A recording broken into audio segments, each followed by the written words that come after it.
Queridos hermanos y hermanas, les damos la bienvenida a nuestra clase de Ven, sígueme de esta semana, que nos corresponde estudiar el libro de Segundo Nefi del capítulo 6 al capítulo 10.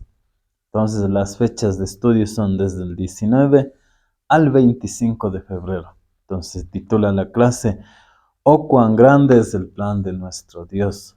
Entonces, netamente, esta clase vamos a estar hablando acerca de la expiación de nuestro Señor y Salvador Jesucristo. Bueno, ya habían pasado 40 años desde que Leí había salido de Jerusalén. En la clase anterior nosotros pudimos aprender que Leí había llegado al fin de su estadía terrenal, a su vejez. Así que envejeció y murió. No muchos días después, Nefi y su familia, advertidos por el Señor, salieron al desierto. Se retiraron de donde estaban Lamán y Lemuel y toda su familia. Nefi dice que tomó a su familia y a todos los que quisieron ir, a todos los que escuchaban las amonestaciones del Señor. Es decir, a quienes obedecían los mandamientos. Con ellos fue y se retiró por muchos días. Así que ellos establecieron en aquel lugar y empezaron a prosperar también, tanto en la parte temporal, así como también en la parte espiritual. Nefi era el rey, así que Jacob y José también recibieron un llamamiento, una asignación, una responsabilidad en la iglesia. Jacob particularmente recibió el llamamiento de ser el maestro. Así que él tenía la gran responsabilidad de enseñar a su pueblo los caminos del Señor. Eso podemos ver en el capítulo 6, 7 y 8, en donde Jacob se deleita en enseñar acerca de una palabra, que es el convenio. Entonces, el convenio, si nosotros vemos en algún diccionario, dice, es un acuerdo entre dos personas, en donde se establecen condiciones y también ellos fijan cumplir dichas condiciones para que juntos puedan ser beneficiados. Ahora, en el contexto espiritual, la palabra convenio es mucho más sagrado, queridos hermanos y hermanas. Anteriormente decíamos que un convenio es un acuerdo entre dos personas. Ya en el contexto espiritual, Dios se encuentra en un nivel más elevado. Razones: porque es nuestro Padre Celestial, porque es un Dios y porque Él es el que nos va a dar más beneficios que nosotros a Él. Quizás esa sea la razón. Entonces el Padre fija las condiciones, los términos del convenio. El hombre por un lado dice, ok, obedeceré y seguiré todas las pautas que marcan en el convenio. Entonces recibe bendiciones a cambio de obedecerlas. Quizás bendiciones a corto tiempo, así como también a largo plazo.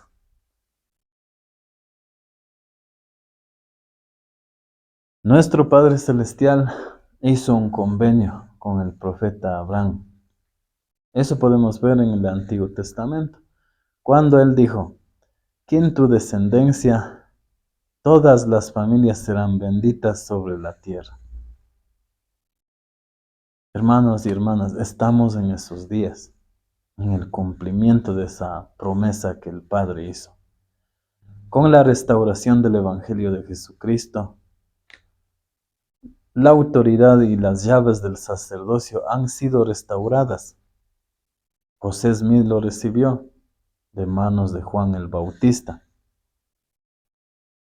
También más tarde, Pedro, Santiago y Juan confirieron el sacerdocio de Melquisedec al profeta José Smith. Más tarde, o posteriormente,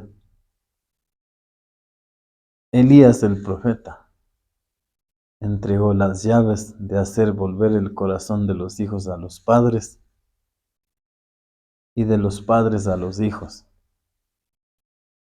Moisés también entregó las llaves del recogimiento de Israel en el templo de Kirla, los dos últimos en el templo de Kirla. Entonces estamos en ese tiempo, queridos hermanos y hermanas. No hay duda en mi corazón que nosotros somos el pueblo del convenio. Ahora con esto no estoy diciendo que Dios quizás ama solo a los que hicieron convenio. No, a todos ama el Padre Celestial. Sin embargo, hay una relación más estrecha con los que hacen un convenio. Los misioneros de la Iglesia de Jesucristo, los santos de los últimos días, precisamente hacen esa labor. Son llamados para enseñar por 2 años, queridos hermanos y hermanas. Ustedes se podrán identificar cuando ustedes sirvieron su misión o cuando ustedes ven a los misioneros en la calle predicar el Evangelio. Dos jóvenes vestidos de camisa blanca, corbata y placa, a lo mejor a veces 2 mestizos o 2 gringos. Ellos predican el Evangelio, enseñan el Evangelio y ayudan a las personas a hacer un convenio precisamente. El primer convenio del bautismo. Yo hice ese convenio hace un par de años, exactamente un 16 de agosto del año 2010. Entré a las aguas del bautismo y prometí seguir a Jesucristo, guardar sus mandamientos, tomar sobre mí el nombre de Jesucristo hasta el último día de mi vida. Más tarde también recibí el sacerdocio arónico y el sacerdocio de Melquisedec. Igual lo recibimos también por convenio. Tiempo después, los convenios que recibimos en el templo, tanto la investidura así como también el sellamiento. Entonces, si yo obedezco, si yo guardo la parte que me corresponde de las condiciones de este contrato, por así decirlo, el Padre promete grandes bendiciones. Una de ellas es la vida eterna. La vida eterna, queridos hermanos y hermanas, es vivir en la presencia del Padre Celestial y Jesucristo con nuestra familia, con sus familias. No es quizás solo ir por un rato ahí, estar de visita, no, sino vivir para siempre, o sea, eternamente, sin fin, es infinito. He preguntado a Dios para asegurarme que estas cosas realmente son verdaderas. He recibido una confirmación espiritual en mi mente y corazón. Y por eso sé que las palabras que estoy hablando han sido confirmadas por el Espíritu previamente. Bien, entonces Jacob, eso es lo que estaba enseñando a sus hermanos y hermanas, a que se den cuenta que ellos son los hijos del convenio.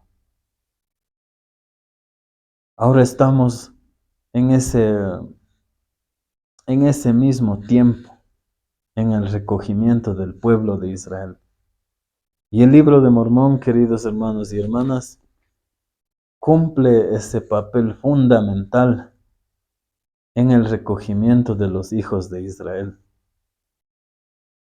Con la aparición de este libro, queridos hermanos y hermanas, Dios ya empezó a recoger. Ahorita precisamente está en ese recogimiento y nosotros como miembros somos sus manos, sus pies, para que esto se lleve a cabo. Ahora ustedes se dirán en el libro de Mormón, pero ¿por qué tiene un papel fundamental?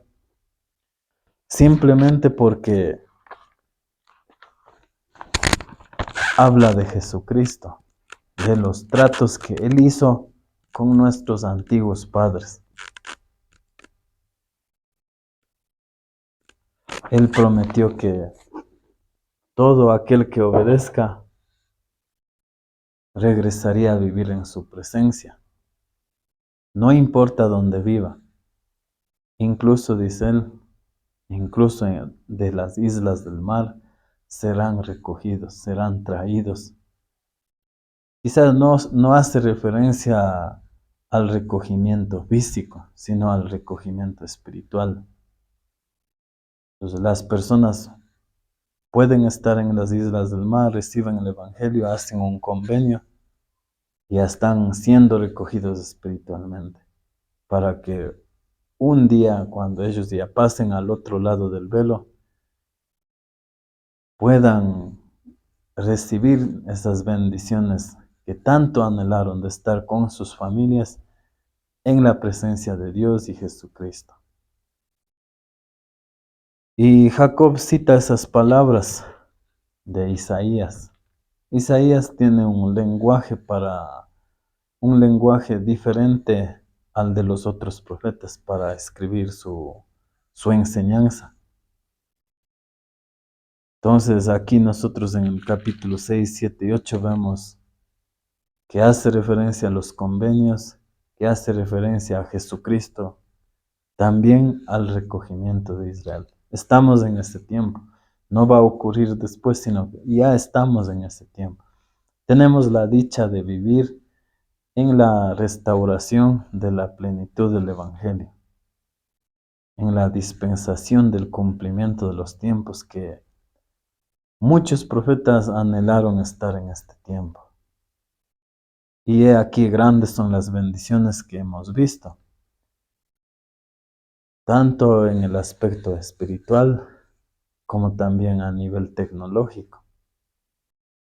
Hoy en día, cuando un misionero recibe una asignación, digamos, a Europa,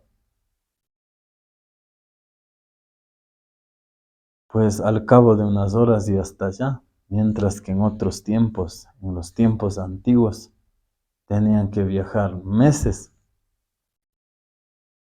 en barcos, ¿no? Porque en aquel tiempo pues no había los aviones. Hoy en día, la asignación del llamamiento para servir como misionero al correo electrónico le llega al cabo de, digamos, minutos. Y eso sí no es, por decir mucho también.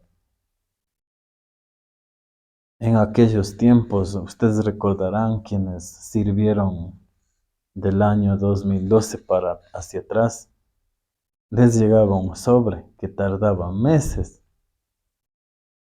en llegar desde Lago Salado hacia el lugar desde donde ustedes enviaban. Era por el correo tradicional, ¿no? Ahora es electrónico. La asignación llega a sus correos de los candidatos a misioneros. Eso por mencionar algunas nomás. Estamos en toda bendición que nosotros lo estamos viviendo en este momento, que muchos desearon vivir. Muy bien. Hay algo que nosotros, bueno, yo pude ver aquí en el capítulo 9, es que Jacob empieza a compartir sus sentimientos más profundos acerca de la expiación del Señor Jesucristo. Entonces ya estamos cambiando de tema, ¿no? Entonces, en clases pasadas nosotros vimos que Leí bendijo a Jacob. Exactamente dijo estas palabras. Y ahora bendito eres Jacob, tú naciste en el desierto de mis aflicciones. Eso es lo que estaba diciendo. Igual a José también. Igual José también nació en el desierto de sus aflicciones. Tú naciste en el desierto de mis aflicciones. Tu madre te dio a luz en la época de mis mayores angustias. Refiriéndose a José, su último hijo.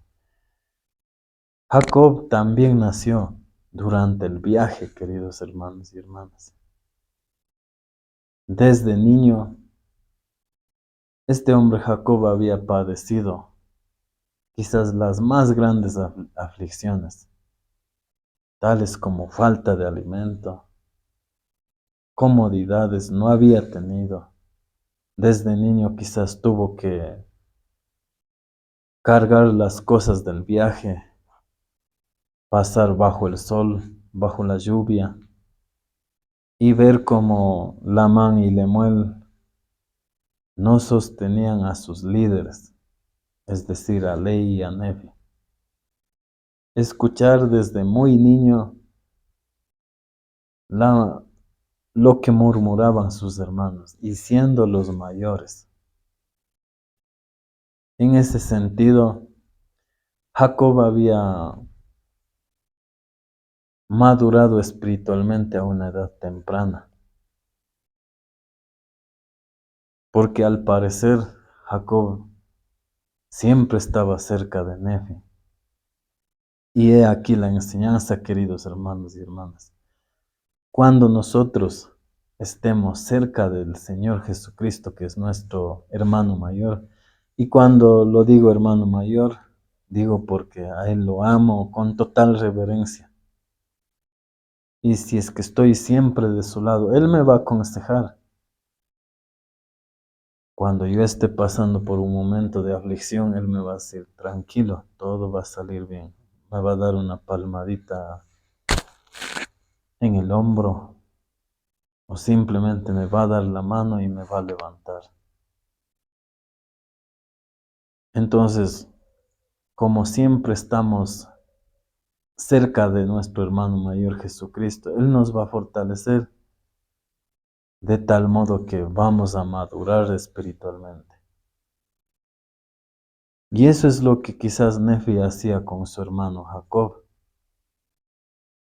Tal vez a lo mejor le decía, tú cuando ya seas un jovencito, cuando llegues a ser un hombre, no murmures contra el Señor. No murmures contra los ungidos del Señor, contra sus líderes. Y hasta este momento yo no me había dado cuenta, queridos hermanos y hermanas, que Jacob habla de forma elocuente y aborda el tema de la expiación del Señor Jesucristo, que es un tema bastante sagrado. Y él empieza con su enseñanza, o sea, de que realmente Jesucristo iba a realizar la expiación, hablando en este tiempo. Hablando en este tiempo, Jesucristo hizo la expiación. Expiar significa padecer el castigo por el pecado. En el plan de salvación nosotros aprendimos que hace 2 clases, Adán y Eva vivían en el jardín de Edén. Dios les dijo, de todo árbol podéis comer, pero del fruto que tiene el árbol de la ciencia del bien y del mal, no. Se lo prohíbo, dijo. Sin embargo, podréis actuar. El enemigo, el adversario, sin saber el plan, Tentó primero a Adán, Adán no quiso, luego a Eva y ella cayó. Luego se lo compartió a su marido. Así que los dos fueron echados del jardín de Edén. Y aquí vienen las desventajas de la caída. Ellos llegaron a ser mortales, se entró la muerte. Antes de comer del fruto ellos eran inmortales, no podían morir. Entonces, desventaja uno, llegaron a ser mortales. Y la otra es que murieron espiritualmente. Porque Dios y Jesucristo al jardín de Edén visitaban. Adán y Eva tenían conversaciones cara a cara. Se disfrutaban de la presencia de Dios. Pero por haber caído, pues fueron echados de este maravilloso jardín. Y empezaron a ser mortales y también, quizás aquí no solo estoy enfatizando en las desventajas, también hay ventajas de la caída que vimos en el capítulo 2 de Segunda de Nefi. Gracias a la caída, nosotros existimos. Entonces en el versículo 25 de Segunda de Nefi 2 dice, Adán cayó para que los hombres existiesen y existen los hombres para que tengan gozo. Gracias a la caída nosotros hemos venido. De lo contrario, Adán y Eva hasta el día de hoy hubiesen estado viviendo en un estado de inocencia, sin sentir gozo, porque no conocían la miseria. Pero todo se ha diseñado por un Dios para el progreso de todos sus hijos. Y con eso estoy muy agradecido yo. Con eso me basta para estar feliz. Entonces, en el gran plan de salvación, nosotros conocemos la ley de la justicia y por un lado la ley de la misericordia. La ley de la justicia exigía que todo aquel que llegó a ser mortal iba a morir. Y como tuvo una muerte espiritual, también nunca iba a poder regresar, volver a la presencia de Dios y Jesucristo. Eso es lo que decía la justicia. Entonces, como comió de ese fruto, entró la muerte, iba a morir físicamente. También murió espiritualmente porque ya no podía disfrutar de la faz de Dios en su carne. La ley de la misericordia decía que si un Dios expiaba los pecados, podía aplicar la misericordia a todos los hijos de Dios bajo las condiciones del arrepentimiento. Gracias a esa expiación, Jesucristo dijo, heme aquí, envíame. Y eso es lo que hizo Él. En el Getsemaní empezó. Sufrió por nuestros dolores, enfermedades, aflicciones y toda clase de, digámoslo así, negatividad. Luego su muerte en la cruz y posteriormente finalizó con la resurrección. Al tercer día, Él se levantó de entre los muertos y de esta manera venció a la muerte física. Él, únicamente solo Él, podía dar ese paso, nadie más. Por más santo, bueno o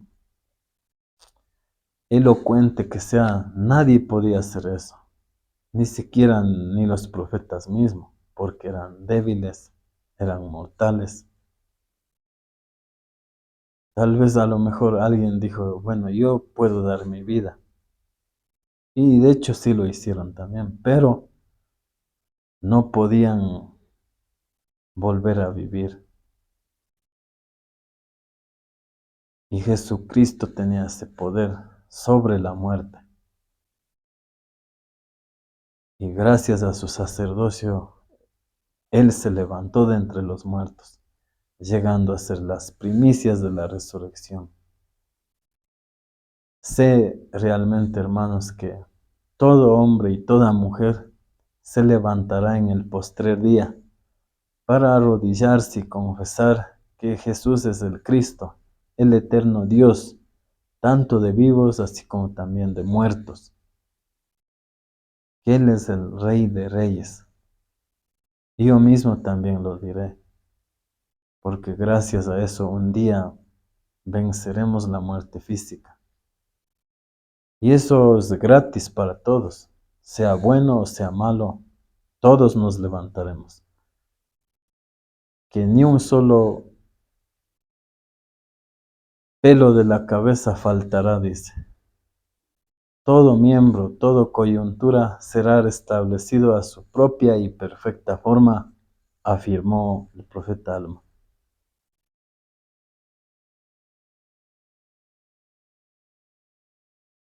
Realmente yo sé de estas cosas que gracias a Jesucristo venceremos la muerte física. El cementerio, el sepulcro o el panteón no tendrá poder. El aguijón de la muerte realmente ha sido consumida en Cristo. Y Él mismo lo dijo, consumado es, estando en la cruz. Ahora voy a la parte más importante, aún más importante que la que acabamos de abordar, la muerte espiritual. Este es el simple hecho cuando Adán y Eva fueron echados del jardín de Edén. Y como bien ya lo manifestamos, ellos tenían conversaciones cara a cara, recibían la visita de Dios y Jesucristo de cuando en cuando. Al ser echados ya no tuvieron esa bendición. En esto, de cierto os digo, murieron espiritualmente. Entonces la ley de la justicia decía, bueno, como ya cayeron, nunca podrán volver a ver, a menos que la ley de la misericordia se aplique. Entonces vino el Redentor Jesucristo y nos redimió de la muerte física. Ahora a Jesucristo vamos a analizar el papel de Salvador. Él vino igual por todos mis pecados, iniquidades, como quieran llamarlo. Cuando yo desobedezco un mandamiento, eso mancha mis vestidos. Y eso hace que yo llegue a ser impuro. Y todo impuro no puede entrar a la presencia de Dios. Eso lo dijo el mismo Salvador, que quiero citar aquí en las palabras de nuestro Salvador. Nada impuro puede entrar en su reino, por tanto, nada entra en su reposo, sino aquellos que han lavado sus vestidos en mi sangre, mediante su fe y el arrepentimiento de todos sus pecados y su fidelidad hasta el fin. Para llegar a la presencia de Dios y Jesucristo y vivir para siempre en ese lugar, en el lugar donde Dios y Jesucristo está, tenemos que limpiarnos mediante su sangre, o sea, lavar mis vestidos. Eso es lo que hace la expiación. Entré a las aguas del bautismo como primer convenio. El agua,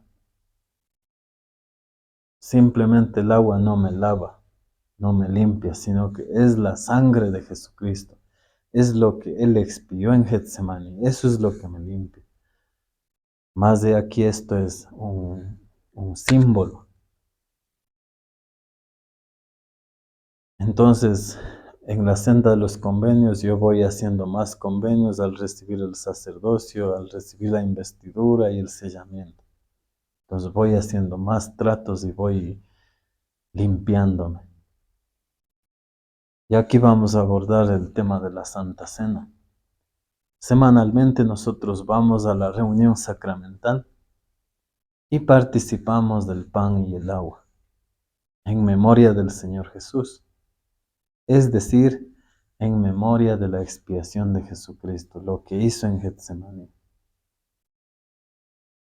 cuando Él sangró por mis pecados, por cada poro de su cuerpo, cuando Él tuvo ese padecimiento espiritual y corporal que casi estaba al punto de rendirse. Un ángel del Señor bajó del cielo y lo fortaleció. Padecimiento que hizo, parafraseándole al Señor, padecimiento que hizo que Dios, el mayor de todos, temblara a causa del dolor y sangrara por cada poro. Jesucristo fue que pagó eso, por mis pecados, por sus pecados. Y eso es lo que recordamos al ir a la reunión sacramental. Y por eso es tan importante estar minutos antes. Quizás nuestros líderes no nos dicen por molestosos cuando hablan de la puntualidad, que nosotros debemos ir con la ropa adecuada, mi comportamiento debe ser acorde, reverente. ¿Cómo tengo que estar en la reunión sacramental? A veces estamos chequeando las redes sociales o mandándole un mensajito a algún amigo. Entonces, esas conductas comparado con lo que hizo Jesucristo, o sea, no debería estar practicándose, porque Él lo dio todo en el Getsemaní. Quizás solo el pan y el agua no tendría poder si Jesucristo no hubiera hecho eso. Simplemente hubiera sido un pedacito de pan y un vasito de agua. Nuevamente es algo simbólico. La expiación de Jesucristo es lo que nos limpia semanalmente, queridos hermanos y hermanas. Y razón por la cual debemos procurar participar igual semanalmente. Insisto, queridos hermanos y hermanas, que realmente el renovar nuestros convenios hace que yo esté en condiciones de tener una entrevista con mi Hacedor, porque no sabemos el día y la hora en que tendremos que pasar al otro lado del velo y darle un informe de mis años de vida, como esposo, como padre, si tuve un llamamiento en la iglesia, incluso del llamamiento. Y es por eso que es importante hoy arrepentirnos. Y arrepentimiento es cambiar. ¿Qué cosas debo dejar de hacer en este momento? ¿Qué cosas debo empezar a hacer en este momento? Con la visión de que quiero estar en la presencia de Dios y Jesucristo, con mi familia, no solo de visita, sino vivir para siempre. El concepto de vida eterna es vivir en la presencia del Padre y Jesucristo con nuestra familia. Si soy padre, tengo que animar a toda mi familia. Y si en la familia vive solo la madre, igual esforzarnos por hacer todo lo posible. Como dijo el buen Nefi, que más adelante estaremos viendo. El buen Nefi dijo,